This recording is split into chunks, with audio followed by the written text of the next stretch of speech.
What's going on, guys? Dare here with Fantasy Football Advice, coming at you with another fantasy football video. Today, we're going over the top 5 breakout wide receivers for the 2019 season, and this is always a very big video for this channel. We normally catch a few really good players that are going undervalued, and I think this year, this list is no different. Before we do get into the video, though, let's jump into the stat of the day. Today's stat of the day is which quarterback led the league in the amount of passes dropped. Okay, so which quarterback had the most amount of passes dropped in the 2018 season? Leave your answer in the comment section down below. We'll be happy to let you know who wins in tomorrow's video. While you're there, also let us know who you guys think is the top breakout wide receiver going undervalued in 2019. And with that, if you guys also want a competitive edge, consider signing up for our draft package. It's coming in at a crazy value this year. We have sleepers, targets, busts, player breakdowns on all players, tier-based draft rankings, player projections on over 400 players, access to our private community. The list goes on and on and on. You are not going to want to miss out on this draft package, and you can get it for as low as $10. So if you're interested in that, if you want to step your game up this year, go ahead and click the link in the description box below and get yourself signed up today. With that though, let's talk about the 2019 breakout wide receivers,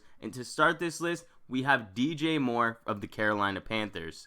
DJ Moore has everything you really look for when it comes to a breakout wide receiver, and he has been one of my favorite targets in the mid-rounds. He just feels extremely safe and has the combination of upside to make my team really feel balanced, especially if I go heavy at the running back position early. Yes, Cam Newton's shoulder is a bit concerning, but the opportunity share that he has heading into this year is really promising. His production is almost certainly going to increase. At the beginning of last season, it was disappointing. He had a slow start. He actually was playing on less than 50% of the snaps for the first 7 games, but that switched basically at the halfway mark where he was playing 85% of the snaps through the final half of the season. And in the final 7 games, he had 8 or more targets on 5 of 7 of those games. And when you look at what he did with those 8 targets or more, he averaged 6 receptions for 88 yards. So in half PPR leagues, that comes in just to about 11.8 points. And that is not even including any touchdowns or rushing yards, because he was involved in the rushing game as well. He had 172 rushing yards on the season. It's unclear if, due to how necessary he is in the receiving game, if they're going to continue to use him in that fashion or if it's going to be dialed back. But either way, his involvement in the offense and them seeing a value for him to get him involved in different areas, it's very promising for him in the future. And what most people don't realize is that he was really good when it came to the advanced metrics, right? In yards after catch per reception, he averaged 7.9.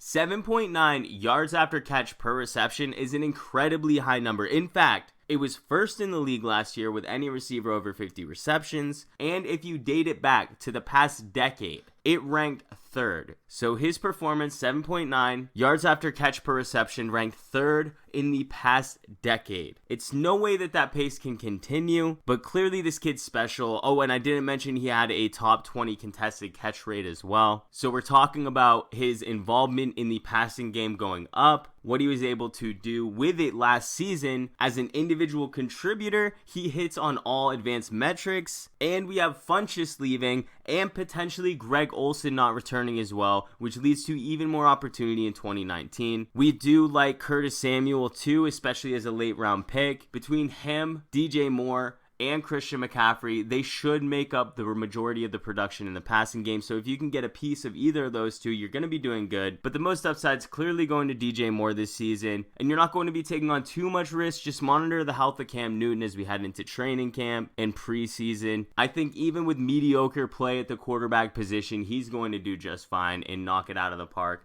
The next receiver we have should come as no surprise, and that's Chris Godwin. And man, have we been waiting for this breakout for a while on this channel. If you've been following us for a while, you know that Chris Godwin has always topped the list of late round guys that we absolutely love This year is no different, but his price tag's a little higher. For good reason though. The dude's 6'1", 209 pounds, basically a player profiler dream. He runs a 4.42 40, which is in the 89th percentile. He has an 89th percentile speed score, 68th percentile burst, and 74th percentile agility score. His catch radius is even better. And last time we were talking about DJ Moore's contested catch rate being great. Well, Chris Godwin actually ranked 10th in the entire league in contested catch rate of all receivers last season, and that was per Pro Football Focus. And over the past 2 seasons, he ranks 5th. So there's no doubt that if you throw this guy the ball, the odds are he is coming down with it, even if he is contested. Not to mention, he was 25th in yards per route run and dropped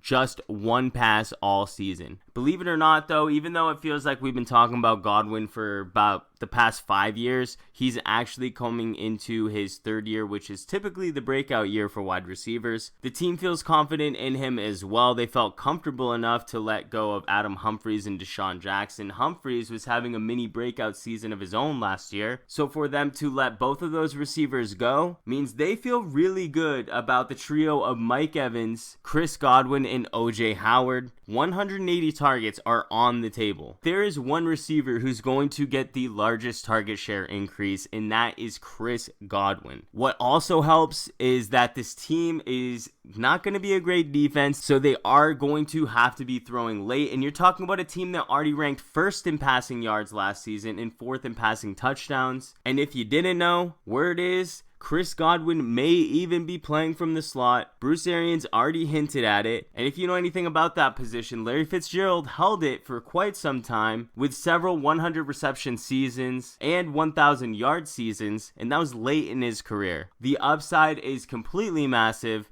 and that's why he is one of the leaders in breakout wide receivers for 2019. The next receiver we have is Dontae Pettis, and he's not getting too much credit this year, or at least as much credit as he deserves for what he did in 2018. You have to understand that the San Francisco 49ers lost a lot of players to injury, including the quarterback position. Pettis dealt with his fair share of injuries on his own, but he did end the season pretty strong. Through the final 5 weeks, he averaged 14 points per game, and that's in half PPR leagues. And coming into this season, he should be the clear number 1 passing option at the receiver position, and the quarterback play should be greatly improved with the return of Jimmy Garoppolo. It's very possible that this passing offense even cracks the top 10. They ranked 15th last year, and that was playing with poor and inconsistent play at that position. Now, it is clear that they are also trying to get more production from the running back position, and they're not really lacking weapons anywhere, but what they are lacking is a consistent playmaker outside of George Kittle, and that is exactly where Dontae Pettis showed that he can perform. One other unknown upside for him is his involvement in the return game. We didn't see it last season, and that was likely due to how necessary he was in the passing game. Losing Marquise Goodwin and Pierre Garçon, their number 1 and number 2 receiver heading into the season,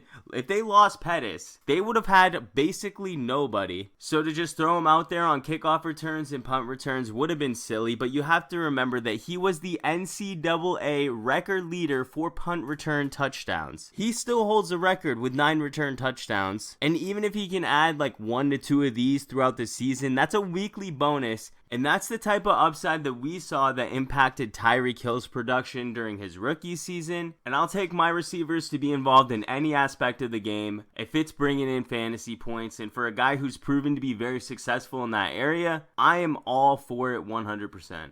There are 2 wide receivers we have left on this list, and the second to last one is Robbie Anderson of the New York Jets, and he did have an overall disappointing season, especially when you look back at his statistics. He finished the season with 50 receptions for 752 yards and 6 touchdowns. Most of that, though, can be chopped up due to injuries. What a lot of people don't know, though, is that he finished the season extremely hot. How hot? He was the second highest fantasy scoring receiver in weeks 14 through 16. And what are those weeks? Those were the fantasy playoffs, the weeks that meant the most. Now, he may have hurt your chances of making it to the playoffs, but those of you that did play him in weeks 14 through 16 were greatly rewarded. Through that span, Sam Darnold also ranked as the highest graded quarterback per Pro Football Focus, with Robbie Anderson ranking third among all wide receivers. Now, to be fair, Anderson doesn't have all the size of the prototypical wide receiver one, but he still has the height and the speed. So when you're talking weekly upside,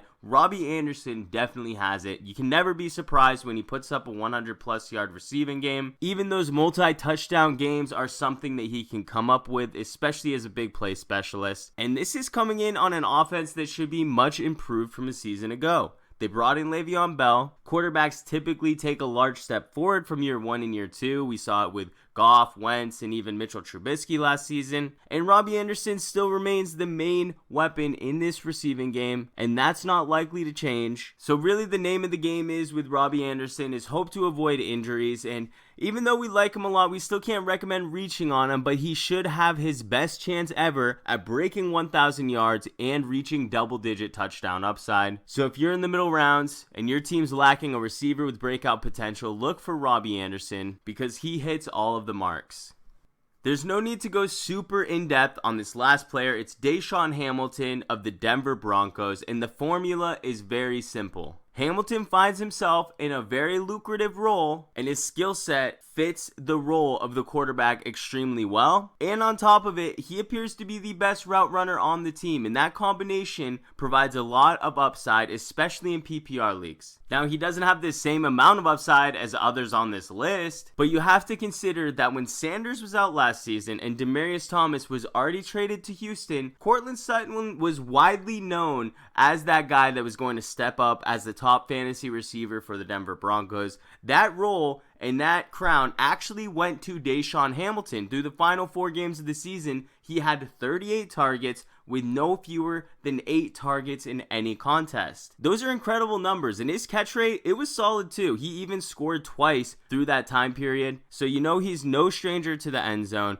The bad news is, though, he is going to lack that upside because he wasn't able to do much when it came to yards after catch. He never topped over 50 yards, but this is something that he can improve upon from year 1 to year 2 now that he's going to build out this role. So if you're playing in any sort of PPR league, this is the type of player who can break into a consistent flex option for your team, and he's going in the double-digit rounds. Nobody's really talking about him, and you got to think, at this point in Joe Flacco's career, he's not looking to make a ton of difficult throws. He already came out and said his job here isn't to bring Drew Lock up to speed, to teach Drew Lock. No, it's to keep his job, to be the starter for this team and produce wins for this team. Hamilton plays perfectly into that slot position, that Emmanuel Sanders position, and DeaShawn Hamilton's already proven to be the best route runner on this team, so if he can gain the trust of Joe Flacco early, it's very likely that DeaShawn Hamilton will become a household name for 2019 fantasy football.